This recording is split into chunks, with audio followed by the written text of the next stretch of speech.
Welcome to Do Human Work. This is the podcast that looks at the future of cybersecurity through the lens of AI. We are Where are we? Where are we, Nate? You tell me. I don't know. It's like you took me on an airplane, packaged me, and it's like drop me in. So are we still in Grapevine, Texas? Yes. Still here. So, which I think is a pretty good transition to our guest and our host. I'm going to let him introduce himself. Yep, I'm Travis Farral. I am the Vice President and CISO of Archaea Energy. So I'm responsible for all things cyber, OT, physical security for a division of BP. So we get natural gas off of landfills. And it's an interesting, dynamic, and very fun and fast-moving environment. And I think that you have a very unique team that we met here. Absolutely. Like Love my team. Super smart people. They are, and I'm very appreciative of them for that reason. So the question is, and I'll ask it, the question is, so Travis, if I had a magic wand, and I don't, if I had a magic wand, and I could wave said magic wand, and I could give you back 25% of your time, what would you do with it? And I'm going to give you an example without leading the witness, which is prior guests have said, I would spend more time with my kids. I would learn to play guitar. I would write a book. If you had 25% more of your time back, what would you do with it? There's a lot of things. It's a hard question. It's a hard question because narrowing it down, like, what do I do with my time? I do have a lot of friends that I would like to have more time to help. I have experience or skills or things that I can bring to the table to help them with things that they're trying to do in their lives or, careers perhaps. And I just don't have enough time to really focus on those things. I have personal things. I would love to read more, to be honest. Mm-hmm. I read what I can, but if I had more time, I would certainly soak some of that time up with, reading and getting to my long list of books. I would love to finish learning how to speak Ukrainian. I've started that journey, but when you don't have a lot of time, it takes forever to actually get to the point where you're fluent. And, I live on 10 acres, and there's always a very long list of things that need to be done when you have 10 acres. And I would love to focus on some of those things. It's great. I love having land. Actually, the first thing that you said is fascinating because I think that this is the first time that we are hearing it. It's I will have more human interaction. That's it. So if we're thinking about it in the construct of AI, it's like people are afraid that AI will take over everything, but it's like basically if it's going to give us more time to be with people that we actually want to be, this is a very interesting kind of interaction. So we will have more ability to spend more time with people that we care about. As you said, you went all the way to actually helping people. And this is, from my point of view, it's fascinating because it's opened the gate kind of to how society going to look like in a few years from now. Absolutely. I think that it's not going to happen with a one day. So it's going to be kind of slowly but surely we're going to have a little bit more time to do more things. And in the construct of work, I think the team and myself, we would all benefit from having more time together to be able to hey, stuff's good. We're okay. Let's focus on some creativity and let's focus on spending some time together and getting, to those low-level things that we never have time for. I think there is a human element in the time that we would get back from work from AI as well. Yeah, it's fascinating because from my point of view, it's what are the things that they are human work versus the non-human work? And we're always saying it's like, hey, the human brain is construct to be much more creative, is construct to solve complex problem, and is not construct to do, boring things that we have to do again and again and again. In order, to be honest, in security, you see it all over. It's like right. You have to keep doing the same thing in order to make sure that you're just keeping the line where it should be. So I think that by giving time to people, they can be more human in a sense. Versus just doing what the machine's supposed to do. Yeah, I wholeheartedly agree with that. And, I'm trying to put myself in the shoes of, hey, here I am, I have extra time. And what are the things that fall off my plate right now? It's usually, hey, I would really like to, get up and get away from my desk, go and talk to, colleague X about something that he mentioned one time in a meeting that I thought was really interesting. Yeah. And it's because of that creativity and my curiosity, maybe those conversations can lead to pretty cool things, but we just never have time to really dig into those. It's fascinating. Unrelated. It's like in our company, we're bringing everybody to the office. But the main reason is not that we care if they are in the office or not. It's really about creating these kind of interactions that generate creativity, that creating things that could not be created before. It's like getting something out of nothing. Exactly. And this is for me fascinating because randomly people are speaking and suddenly there is an idea become kind of a thing, and the thing become a product, and a product become a company, and it's like you have this kind of almost flywheel of things that generated out of a random interaction between two people. Something that I don't think AI is still there. No. Well, I think Not too, yet. Not yet. This is a pretty good segue to the other idea, which is, okay, I think we've all thought about all the things we want to be doing. So what are those things that are standing in the way, right? What are those things that you're dealing with specifically in cybersecurity that you're saying, like, why am I spending my time, or why is my team spending time on something that would be a great thing for AI to take care of, whether it's to completely remove entirely or at least put a dent in so that we can take that time and go see colleagues and we can do other things other than just, waiting for the next shoe to drop. So what are some of those things? So there's a lot of, I think, data sifting that happens in one way or another in the world of security, whether it's you're, sifting through documents in SharePoint trying to find something, and, as mundane as that is, or you're sifting through logs trying to find that needle in a haystack because you're trying to figure out why. It could be just operational, maybe not even cyber. It's just, I'm trying to figure out why this device is not working the way it's supposed to, or why it keeps sending these packets every 10 seconds or whatever.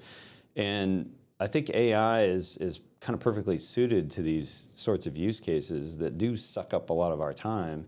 That if we can gain that time back and be able to ask the AI, and the AI tells us like, oh, found this 2 days ago, this setting was changed in the config, and this, it looks like from lookups online and Reddit and whatever else, this is the source of problems similar to what you're seeing. Like if I could get that in 2 minutes instead of beating my head against it for 2 hours, I'll take those 2 hours. Yeah, I call it shifting people up. So basically, think about a world that every human being is like managing AIs or AI agents that doing a lot of work for the people. So when you have an incident, when you have something, and that you need to collect those 5 element, and you need to sift through this information only to be in a position to start thinking about if something is interesting or not. So if suddenly we have kind of the power of AI or AI agent that can go and query and do all of this kind of mundane work that need to be done in order to put us in a position to decide if something is interesting or not, I think that it's going to shift us up in a way that we couldn't be before. And I think that many people are afraid from, hey, AI is going to take my job. And I'm in a position that it's like, look, for some position, maybe yes, but not in cybersecurity. Cybersecurity, it's like you're going to be shifting up and still going to be, we very quickly realize that there is a lot of work for everybody, even though that the AI agent is doing a lot of work for us. I totally agree with that. I think that the idea of managing agents is pretty novel. I think I think people are still just getting their arms around the idea of agents to begin with. They're a little bit afraid. But I think you're right, though. If you play that forward and people get used to it, it just becomes like this part of life that you have, like these. Call them agents, call them whatever you want, but these AI capabilities that are taking care of these things for them, like in a way, you're just a manager. You're managing the agents that matter in your business, in your environment. Here's my GRC agent. He makes sure all my policies are straight, and does the reviews that I need to, and only elevates things that I need to be concerned with, so I don't have to do all that work and do all that stuff. But I do need to make sure that the agent's working right, that it knows how to do things according to our policies and the way that we do things. But that's like this much effort for mountains of return. You Yeah, know? it's like unrelated but related. Like I have 3 kids, but my 4.5, he's speaking to walls, and he is expecting the walls to answer it. And the walls name Siri, the walls name Alexa. So he's going around and speaking to the wall and say, play music, and he expects the wall to play music. But I see easily kind of few years, let's say 5 years from now, a situation that we will even not think about it, that there is something behind the scene that doing a lot of this mundane work. So those AI agents like behind the scene doing a lot, and we will expect to see kind of an output after it was like queried, processed, and digest for us in a summary way that we can make a decision. So I think that it's like almost a new world, but I think that this world is like very close and closer than what we think.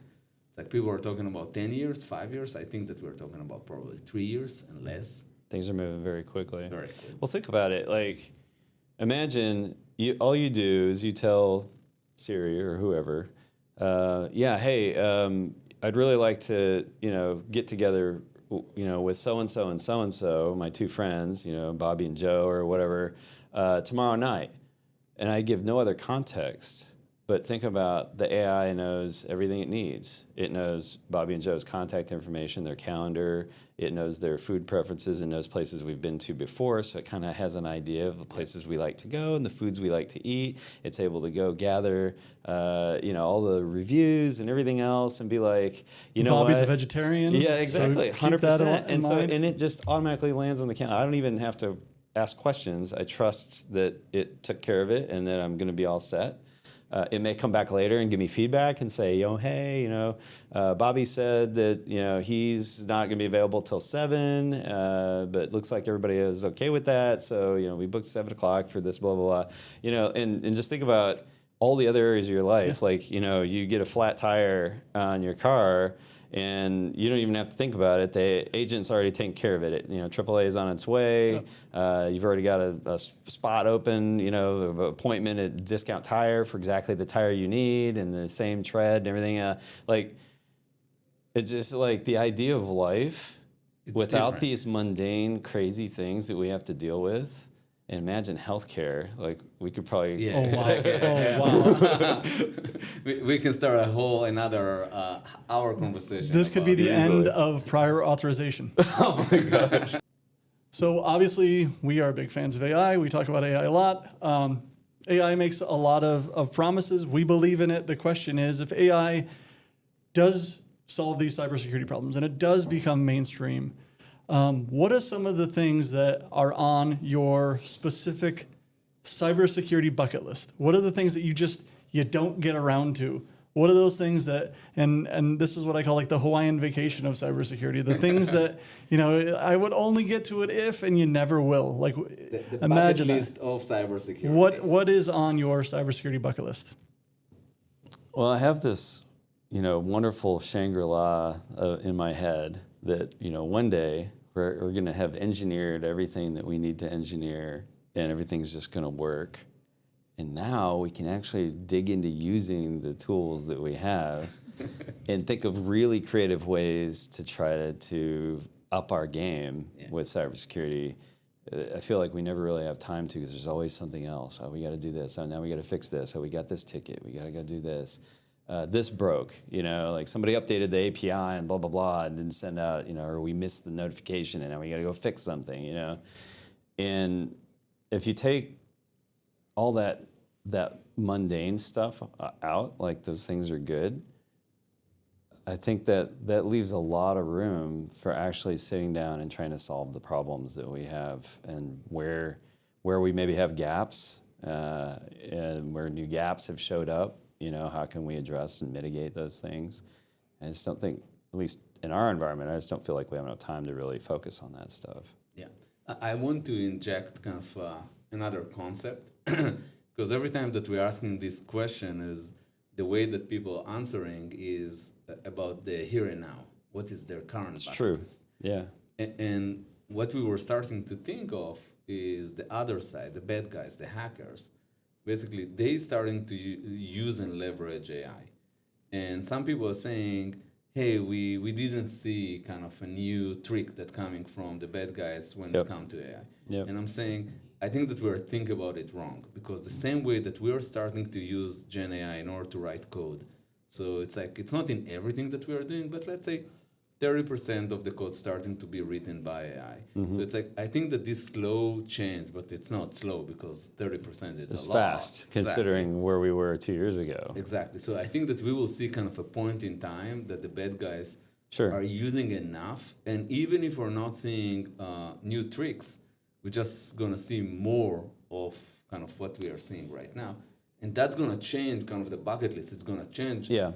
I think that it's not a race. It's like we have the opportunity right now to almost bypass them if we're going to move fast.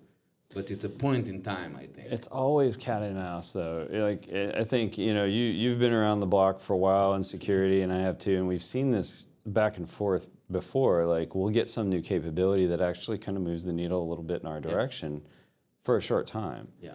And we always, we force the bad guys into situations. So we've, like, great example right now is, we've all gotten pretty good at MFA everywhere for a large part, which has forced bad guys to figure out, like, how do we get around this? And so now they steal session tokens, and they're very good at stealing session tokens. And MFA is not the silver bullet it never really was, but and I think that AI is just going to cause the same things. Like, we may move the needle in certain ways because we're able to react much quicker. AI is now watching things and being able to elevate things that we need to look at faster instead of having to sift through a zillion things.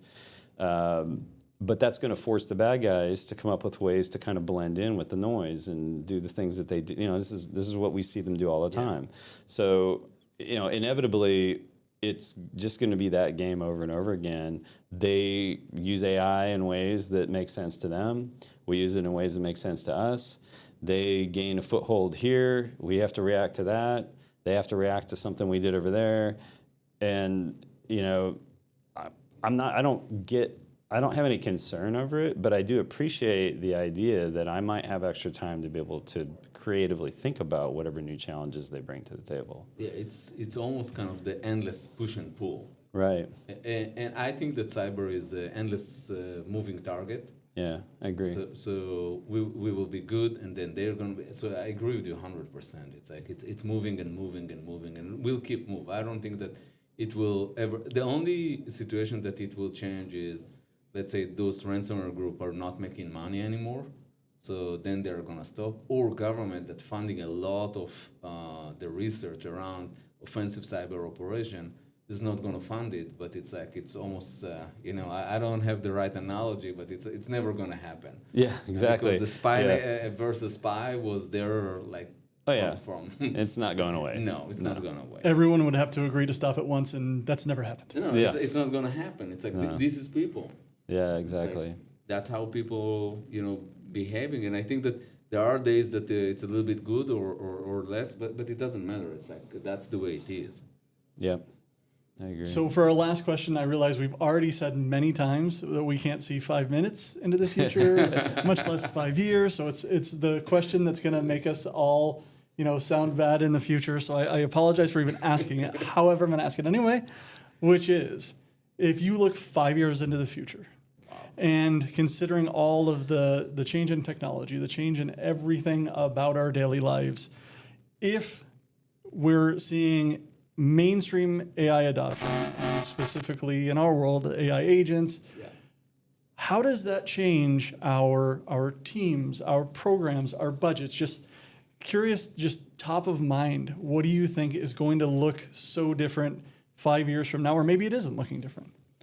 We're going to regret answer it Probably. in a year. Remember when you said 5 years ago? It is a pretty big challenge given how quickly things have moved with especially with the AI and the way the AI is starting to like sink its teeth into cyber in various ways. But I think there's certain things that are inevitable. One is that I think cybersecurity teams are going to have to start having expertise in these areas, like people that understand language models and how these technologies work, how to manage even code maybe, through AI, of course, the agents and the other components of these systems, because I think they're going to get more complex.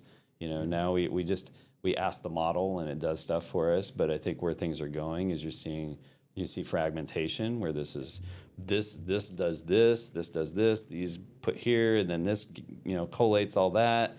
And so I think we're going to have to necessarily have expertise on teams, and it's just going to be understood that these are skills that people have to have in cybersecurity.